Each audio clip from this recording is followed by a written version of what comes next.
Halo, assalamualaikum warahmatullahi wabarakatuh. Sebelumnya kenalin dulu ya, nama aku Erna Widiawati. Kalian boleh panggil aku Erna atau Erni ya, lebih akrabnya. Terus aku dari kelas SPI 2, program mata kuliah Sejarah Peradaban Islam, UIN Kiai Haji Ahmad Siddiq, NIM U 2019-4056. Oke, jadi ini tuh untuk tugas sejarah komunitas Islam dan demokrasi. Jadi di sini aku mau sharing-sharing mengenai demokrasi dan demokrasi dalam Islam, terus sama komunitas Islam yang ada di Indonesia. Nah, yang pertama aku mau bahas mengenai demokrasi nih ya. Kalau dengar kata demokrasi kan udah nggak asing lagi gitu ya. Kayak kita dari dulu juga udah sering dengar gitu demokrasi dari zaman SMP, SD bahkan sudah dibahas ya kan. Jadi aku mau nih jelasin demokrasi menurut bahasa dulu ya. Jadi demokrasi itu berasal dari bahasa Yunani, yaitu demos dan kratos. Demos yang berarti rakyat dan kratos yang berarti pemerintahan. Jadi secara gambarannya demokrasi itu adalah pemerintahan rakyat. Terus ada juga nih seorang ahli yang berpendapat atau mengatakan bahwa demokrasi ialah pemerintahan dari rakyat untuk rakyat dan oleh rakyat. Jadi semuanya itu diambil dari rakyat, pemimpinnya diambil dari rakyat, yang memilih pun juga rakyat. Nah, terus demokrasi itu punya ciri-ciri, punya 5 ciri. Jadi yang pertama itu demokrasi itu mempunyai badan legislatif nih. Badan legislatif itu semacam dewan perwakilan rakyat gitu. Jadi kalau suatu negara yang menerapkan sistem pemerintahan demokrasi, dia itu punya badan legislatif. Terus yang kedua, keputusan diambil berdasarkan aspirasi dan kepentingan rakyat. Jadi keputusannya itu aspirasi rakyat, dari usulan dari rakyat yang disampaikan ke DPR dan lanjut ke atasnya lagi. Nah, yang selanjutnya penerapan ciri konstitusional. Yang keempat, menyelenggarakan pemilu. Jadi negara legislatif itu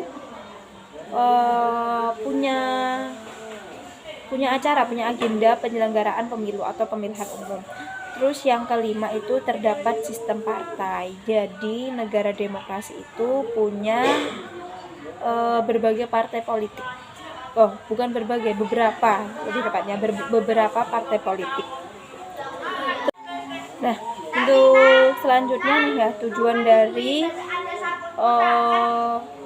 demokrasi. Tujuan dari penggunaan sistem pemerintahan demokrasi itu ada 5. Yang pertama itu kebebasan berpendapat. Jadi negara yang menggunakan sistem sistem pemerintahan demokrasi, masyarakatnya dibebaskan untuk menyuarakan pendapatnya. Jadi tidak ada larangan untuk berpendapat. Terus yang kedua, menciptakan keamanan dan ketertiban. Jadi tujuan adanya sistem pemerintahan demokrasi itu untuk menciptakan keamanan dan ketertiban masyarakatnya. Terus yang ketiga ada mendorong masyarakat aktif di pemerintahan. Aku lanjut. Jadi yang ketiga itu mendorong masyarakat aktif di pemerintahan. Jadi setiap masyarakat yang ada di negara yang menggunakan sistem pemerintahan demokrasi itu dibebaskan untuk aktif di pemerintahan. Jadi dia boleh bergabung di pemerintahan kalau dia mempunyai minat dan mempunyai bakat. Nah, yang selanjutnya itu membatasi kekuasaan pemerintahan. Jadi semisal nih ya, anggota pemerintahan itu ada yang tidak amanah dalam menjalankan tugasnya, itu bisa dikritisi oleh masyarakatnya atau juga bisa digulingkan atau diganti. Tapi dengan berbagai urutan atau proses step by step gitu. Terus yang kelima, mencegah perselisihan. Jadi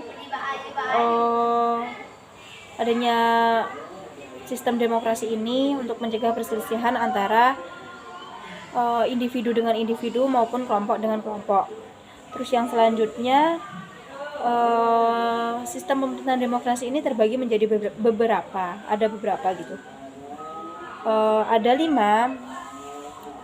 Yang pertama yaitu sistem presidensil, sistem demokrasi parlementer, terus sistem demokrasi langsung, sistem demokrasi tidak langsung, dan sistem demokrasi Pancasila nih. Yang sistem demokrasi Pancasila kan pasti udah dengar kan ya. Ya, Indonesia itu menerapkan sistem demokrasi berdasarkan Pancasila. Jadi namanya itu sistem demokrasi Pancasila. Habis itu selanjutnya nih ya. Selanjutnya itu prinsip-prinsip dari sistem pemerintahan demokrasi. Nah, yang pertama itu prinsipnya itu negara yang menggunakan sistem pemerintahan demokrasi itu haruslah negara yang berdasar pada konstitusional. Terus yang kedua, haruslah negara yang mempunyai hak atau jaminan HAM. Jadi setiap warga negaranya itu mempunyai jaminan kebebasan HAM atau hak asasi manusia. Terus yang ketiga itu bebas berpendapat dan berserikat. Jadi setiap individu itu dibebaskan untuk menyuarakan pendapatnya dan dibebaskan untuk berserikat. Yang selanjutnya, pergantian kekuasaan secara berkala. Jadi seorang pemimpin itu mempunyai masa jabatan. Kalau di Indonesia sendiri itu ya, untuk presiden, DPR, presiden, wakil presiden, DPR itu masa jabatannya 5 tahun dan diperkenankan untuk 2 kali masa jabatan. Jadi jadi pemilu itu diadakan setiap 5 tahun sekali. Jadi Indonesia setiap 5 tahun sekali itu berganti kepemimpinan. Nah, yang selanjutnya peradilan yang bebas. Jadi sistem ekonomi negara yang menerapkan sistem pemerintahan demokrasi itu mempunyai hukum dan peradilan gitu. Terus yang selanjutnya penegakan hukum dan persamaan kedudukan. Jadi negara yang menerapkan sistem pemerintahan demokrasi itu setiap individu, setiap masyarakatnya itu mempunyai kedudukan dan hak yang sama dalam negara. Terus yang terakhir yaitu jaminan kebebasan pers. Jadi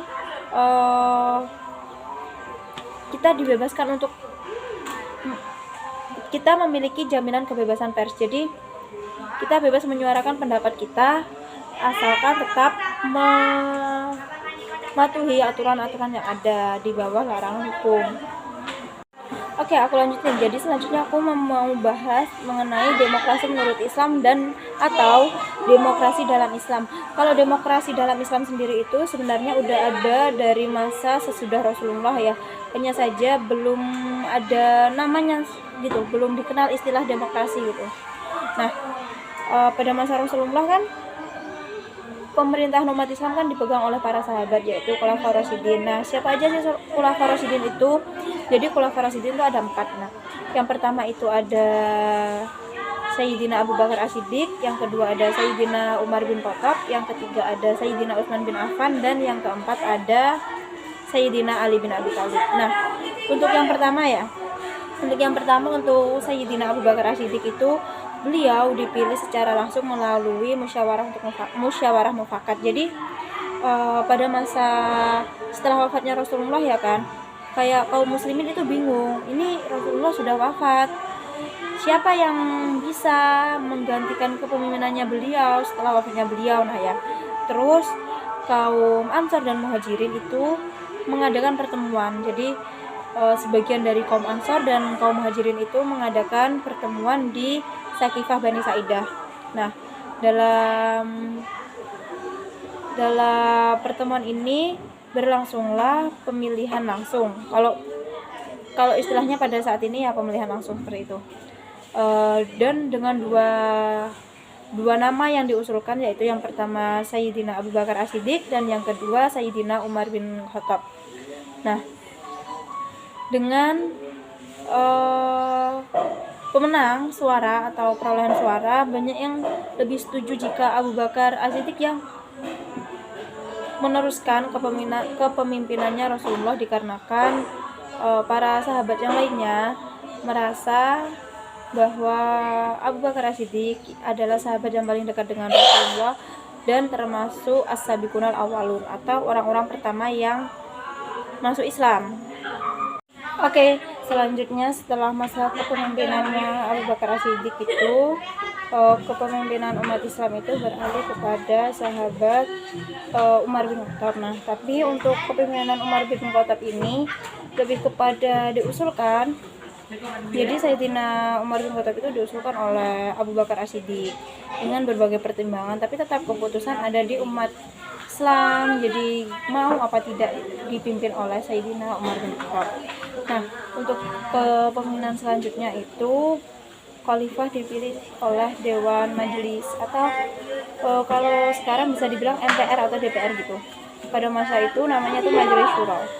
Nah, untuk selanjutnya pemerintahan Sayyidina Ali itu dipilih berdasarkan penunjukan, tapi juga tetap disepakati oleh kaum muslimin, tapi juga ada beberapa kaum muslimin yang tidak setuju. Nah, untuk selanjutnya nih ya, kepemimpinan umat Islam itu beralih pada dinasti Umayyah. Nah, kalau dinasti Umayyah ini tidak menerapkan sistem demokrasi, tapi menerapkan sistem monarki atau kerajaan gitu. Jadi kayak setelah ayahnya jadi raja ini turun ke anaknya. Jadi pergantian kekuasaan itu dilakukan secara turun temurun. Nah, untuk yang selanjutnya itu sama dinasti Abbasiyah dan sampai saat ini seperti itu. Tapi banyak negara Islam yang menerapkan sistem pemerintahan demokrasi. Nah, selanjutnya aku mau bahas mengenai komunitas Islam. Nah, komunitas Islam yang ada di Indonesia ini cukup banyak, yang bahkan yang sering terdengar itu kan ada 3. Kalau aku yang sering dengarnya itu ada 3, yaitu Nahdlatul Ulama, Muhammadiyah, dan Lembaga Dakwah Islam Indonesia. Nah, di sini itu aku mau bahas tentang Muhammadiyah. Oh ya, kenapa aku bahas Muhammadiyah nih? For your information aja ya, FYI, dulu itu aku sekolah di Muhammadiyah. Jadi aku itu SMP di SMP Muhammadiyah 9 Watupego dan SMA di MA Muhammadiyah Watupego. Jadi kayak udah nggak asing lagi gitu kalau aku ya dengar kata Muhammadiyah. Oke, jadi aku mau bahas mengenai Muhammadiyah ya. Muhammadiyah itu sebuah organisasi Islam yang udah ada sejak zaman penjajahan. Bahkan Indonesia bisa dibilang masih berbentuk kerajaan kali ya, tapi masih dalam itu era penjajahan. Jadi Muhammadiyah itu berdiri atau didirikan oleh Kiai Haji Ahmad Dahlan yang mempunyai nama kecil Muhammad Darwin. Nah, Muhammadiyah ini didirikan di Kampung Kauman Yogyakarta, tepatnya pada tanggal 18 November 1912 Masehi. Nah, pada masa itu Kiai Haji Ahmad Dahlan kayak berpikir Islam itu terlalu dipengaruhi oleh bid'ah, khurafat. Jadi kayak Islam itu bukan sejatinya Islam nih, karena udah dipengaruhi gitu. Itu berpikirnya Kiai Haji Ahmad Dahlan. Jadi setelah beliau pulang dari haji di Mekah, di Madinah beliau pulang beliau itu mengumpulkan para pemuda yang ada di situ, terus membahas ini. Yaitu beliau menamakan Muhammadiyah. Kenapa menamakan Muhammadiyah? Muhammad yang berarti Muhammad dan Yah yaitu pengikut. Jadi Muhammadiyah itu adalah pengikut Nabi Muhammad. Jadi filosofinya seperti itu. Nah, untuk Muhammadiyah di era saat ini ya, Muhammadiyah cukup berkembang pesat. Bahkan bisa dikatakan ya, untuk saat ini orang Indonesia mana sih yang nggak tahu Muhammadiyah? Mana sih orang yang nggak tahu Muhammadiyah? Jadi Muhammadiyah itu termasuk salah satu organisasi Islam terbesar yang ada di Indonesia. Muhammadiyah dan Nahdlatul Ulama itu salah satu organisasi terbesar yang ada di Indonesia. Nah, Untuk kontribusi Muhammadiyah sendiri dalam demokrasi apa sih? Muhammadiyah itu turut ikut dalam perjuangan kemerdekaan Indonesia, kayak seperti Kiai Haji Mas Mansur, terus Raden Mas Cokro Aminoto itu termasuk salah seorang tokoh Muhammadiyah. Terus kalau di zaman saat ini itu ada Partai Amanah Nasional, kalau nggak salah ya, PAN itu juga bagian dari Muhammadiyah. Untuk kontribusi yang lainnya, Muhammadiyah itu di bidang pendidikan ya, semisal di bidang pendidikan, Muhammadiyah itu punya banyak ribuan bahkan ratusan ribu lembaga-lembaga pendidikan seperti MI, terus TK, terus itu SMP, SMA, terus universitas. Misal di Jember aja ya udah banyak banget, kayak aku 6 tahun di lembaga pendidikannya Muhammadiyah. Terus kalau di Jember juga ada universitas. Terus kalau di bidang kesehatan itu ada banyak klinik, rumah sakit itu punya lembaga Muhammadiyah, punya lembaga amal usaha Muhammadiyah, dan masih banyak lagi tentunya. Jadi kayak Muhammadiyah itu udah tidak diragukan lagi kontribusinya dan keberadaannya di Indonesia. Oke, sekian dari aku. Makasih udah, kalau kalian nonton ini, makasih karena udah nonton, karena udah bantu support aku. Linknya terima kasih banyak dari aku. Mungkin jumpa lagi di lain tugas ya. Sekian, assalamualaikum warahmatullahi wabarakatuh. Dadah.